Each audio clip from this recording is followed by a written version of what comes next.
आप यहाँ पे इस वीडियो पे आए हो, इसका मतलब आपको इंग्लिश सीखना है और आपको बिल्कुल अच्छे तरीके से इंग्लिश आपको सीखना है। आपका इंग्लिश एक ज़रूरत है, लेकिन यहाँ पे एक बहुत बड़ा सवाल ये आ रहा है आपके दिमाग में कि इंग्लिश सीखने के लिए आखिर कितनी ग्रामर की ज़रूरत है। अगर आपको इंग्लिश सीखना है, आपका कोई भी गोल हो, जैसे आपको इंग्लिश बोलना सीखना है, आपको इंग्लिश लिखना सीखना है, तो आखिर कितनी ग्रामर की आपको ज़रूरत है और क्या आपको ग्रामर की ज़रूरत है भी या नहीं भी, मतलब आपको क्या ग्रामर की ज़रूरत है या फिर नहीं है। तो आपके दिमाग में ये सारे क्वेश्चन जरूर आ रहे होंगे। तो इस वीडियो में आपको आंसर मिल जाएंगे, आपके सारे सवालों के जवाब आपको इस वीडियो में मिल जाएंगे। तो इसलिए इस वीडियो को पूरे अंत तक जरूर देखना ताकि वो सारे आपके सवालों के जवाब मिल जाएं। तो चलिए बिना देरी के अब वीडियो हम शुरू करते हैं। तो दोस्तों पहले हम ये बात कर लेते हैं कि आखिर हमें इंग्लिश ग्रामर सीखने की ज़रूरत है भी या फिर नहीं, मतलब ज़रूरत है भी या फिर नहीं। तो पहले मैं आपको बता दूं कि इसका दो आंसर है, एक हाँ भी और एक ना भी। हम दोनों को अच्छे तरीके से समझेंगे। तो देखिए, हाँ इसलिए क्योंकि इंग्लिश ग्रामर सीखने से आपको स्ट्रक्चर मिलता है। जैसे अगर आपको बिल्कुल इंग्लिश नहीं आती, आपको बिल्कुल बेसिक बिल्कुल हिला हुआ है, तो आपको एक स्ट्रक्चर देगा ग्रामर, आपको एक स्ट्रक्चर देगा।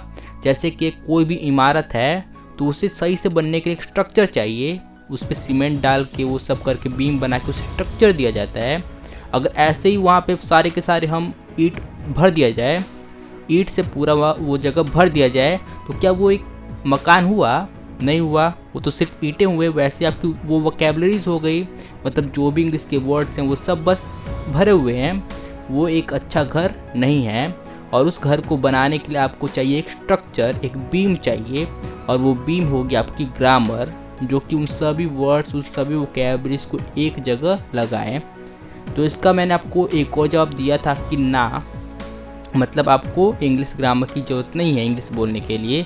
तो वो मैंने इसलिए बोला था कि अगर आपका घर का जो माहौल है, जो भी आपका घर का माहौल है, आपको अच्छा माहौल है, जैसे आपके माता पिता, आपके भाई बहन अच्छे खासे पढ़े हुए हैं और वो बात बात पे इंग्लिश का प्रयोग करते हैं, तो वहाँ पे आपको इंग्लिश ग्रामर सीखने की उतनी कोई ज़रूरत, क्योंकि आपके जो भाई बहन है, जो आपके माता पिता है, वही इंग्लिश आपको इतने बोल बोल के आपको सुना देंगे, जुबान पे आ जाएगा इंग्लिश, आपकी जुबान पे खुद ही आ जाएगा। जैसे आप हिंदी सीखे वैसे आप इंग्लिश भी सीख लोगे उस सिचुएशन में। तो अभी भी आप इस वीडियो पे बने हुए हो, तो इसका मतलब यही है कि आप कैटेगरी मतलब 1 से आ रहे हो, यानी आपकी जो बेसिक है वो बिल्कुल कमज़ोर है, आपको ज़्यादा कुछ इंग्लिश के बारे में पता नहीं है। तो अब सीधे सीधे टॉपिक पे आ जाते हैं कि आपको कितनी ग्रामर की ज़रूरत है। मतलब आपको बिल्कुल बेसिक ज़्यादा कुछ नहीं पता है, तो आखिर आपको इंग्लिश सीखना कितना है कि आपको एक अच्छी लेवल की इंग्लिश बोलना आ जाए और एक अच्छे लेवल के आप इंग्लिश लिख सकें, आप ट्रांसलेशन कर सकें और जो भी लिखा उसे भी समझ सकें। तो आपको ज़्यादा नहीं, मैं सिर्फ आपको कुछ टॉपिक्स बता दे रहा हूँ, अगर आपने उन्हें पढ़ लिया, इस वीडियो को पूरे अंत तक देखिएगा, अगर आपने उन्हें पढ़ लिया तो आपको एक अच्छी खासी लेवल की, ये समझ लीजिए कि 90% आप इंग्लिश सीख जाएंगे। 90% बहुत होता है, और इसके बाद शायद ही आपको इंग्लिश सीखने की इसके आगे जरूरत पड़े। तो चलिए जान लेते हैं वो कौन कौन से टॉपिक्स हैं जो कि आपको सीखने हैं। टॉपिक नंबर 1, ये उन लोगों के लिए जिनकी इंग्लिश बिल्कुल बेकार है, बिल्कुल। आप चाहें तो आप इसे स्किप कर सकते हैं इस वाले टॉपिक को, क्योंकि ये बिल्कुल बेसिक है। अगर आप थोड़े बहुत एडवांस हो, आपको थोड़ी बहुत भी आती है, तो आप इसे स्किप कर सकते हैं। वो है कि सब्जेक्ट, वर्ब और ऑब्जेक्ट, इसे पहचानना। आपको ये सीखना होगा कि आखिर सब्जेक्ट कौन होता है, वर्ब कौन होता है और ऑब्जेक्ट कौन होता है। इसी पे पूरी इंग्लिश बेस्ड है, इसी पर पूरी की पूरी इंग्लिश बेस्ड है।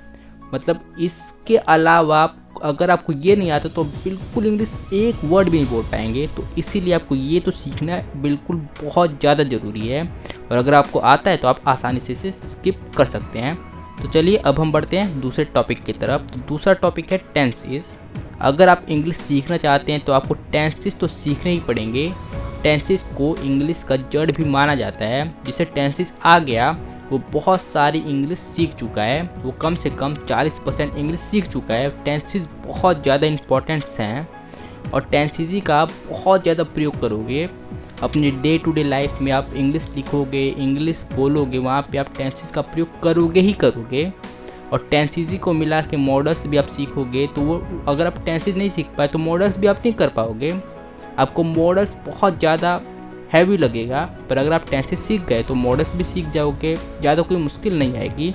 और इसीलिए टेंसेस सीखना भी बहुत ज़्यादा मुश्किल है, क्योंकि आपको पहले से पता ही होगा कि जो पहला कदम चलने वाला होता है वो काफ़ी हार्ड होता है, लेकिन जब आप चलते जाते हैं तो बाकी की चीज़ें आसान होती चली जाती हैं। तो टेंसेस सीखना भी बहुत सारे लोगों के लिए हार्ड होता है, लेकिन आपको सीखना पड़ेगा टेंसेस। फिर तीसरा टॉपिक है प्रीपोजिशंस। प्रीपोजिशंस को भी सीखना बहुत ज़्यादा ज़रूरी है। अगर आप प्रीपोजिशन को नहीं सीखे तब भी आप इंग्लिश नहीं बोल पाओगे और ना ही लिख पाओगे, क्योंकि इनका भी बहुत ज़्यादा प्रयोग होता है, बहुत ही बड़े पैमाने पे इनका प्रयोग होता है, तो इसलिए आपको बिल्कुल सीख लेना है। फिर उसके बाद जो हमारा चौथा टॉपिक आता है वो आता है कंजंक्शंस। तो कंजंक्शंस भी बिल्कुल प्रीपोजिशन की तरह बिल्कुल हैं, बस ये है कि ये जोड़ने का काम करते हैं। जैसे दो सेंटेंस है वहाँ पे ये जोड़ने का काम करते हैं, जैसे आई एम, फिर उसके बाद जैसे आपको की लगाना है तो उसके लिए आप दैट का प्रयोग करोगे, और दैट एक कंजंक्शन है, तो इसीलिए कंजंक्शन भी बहुत ज़्यादा प्रयोग किया जाता है और आपको ये भी सीख लेना है। और पांचवा और आखिरी टॉपिक है मॉडल्स वर्ब। ये भी बहुत ज़्यादा इम्पोर्टेंट है। जैसे आप अपने इमोशन दिखाने के लिए करते हो, जैसे मैं ये कर सकता हूँ, तो यहाँ पे आप कैन का प्रयोग करोगे, और कैन एक मॉडल्स है तो इसका बहुत ज़्यादा प्रयोग किया जाता है, बहुत ज़्यादा इसका भी प्रयोग किया जाता है। उसके बिना भी आप इंग्लिश नहीं लिख सकते और ना ही बोल सकते हो, तो आपको इसकी भी बहुत ज़्यादा ज़रूरत पड़ेगी मॉडल्स वर्ब की। तो मॉडल्स वर्ब को भी आप अच्छे तरीके से आपको सीख लेना है। तो बस इतने ही टॉपिक्स थे, बस ये 5 टॉपिक हैं। अगर आपने ये 5 टॉपिक अच्छे तरीके से अपने पक्के कर लिए तो आपको इंग्लिश बोलने से, इंग्लिश ट्रांसलेशन से कोई भी नहीं रोक सकता है। तो आपको ये अच्छे तरीके से कर लेना है। और मज़े की बात यह है कि हमारे इस YouTube चैनल पे आपको ये सारे के सारे टॉपिक्स पहले से पढ़ाए जा चुके हैं।